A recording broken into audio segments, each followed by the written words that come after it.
In this video, we'll talk about how to connect Quora with a Google Tag Manager method. Basically, we'll be using a tag manager only with like a pixel code and to connect a Quora to tag manager. So we're gonna start with this. You can go with first of then add a new tag option.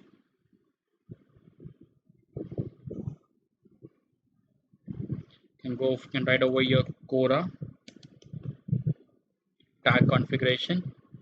Search over your Quora pixel. You have to enter the Quora pixel ID over here. So you have to go back to the platform, set up pixel, install with a partner. Go for next.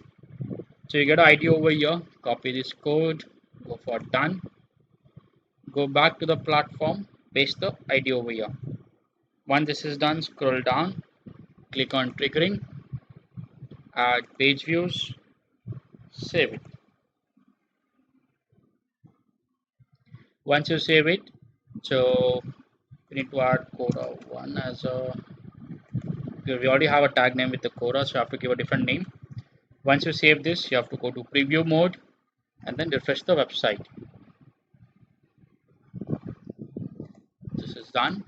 Go over here, go to preview. Now once you visit the preview mode, go to website and then refresh it. So it takes some time, and then you can see once the trigger is fired, we get to see the results over here on pixels. You have to keep on refreshing it and then you get to see the results. So I can see over here, scroll down, the debug mode is getting loaded and the pixels you can see it's already active. Base pixel shows active.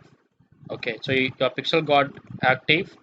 Now we can see on the website like, okay, Quora 1.2 pixel got triggered. Okay, so this is your tag will get fired and you get to see the results over here, like how many people are coming to a particular page and all those events you can create over here. So I hope the concept is pretty clear.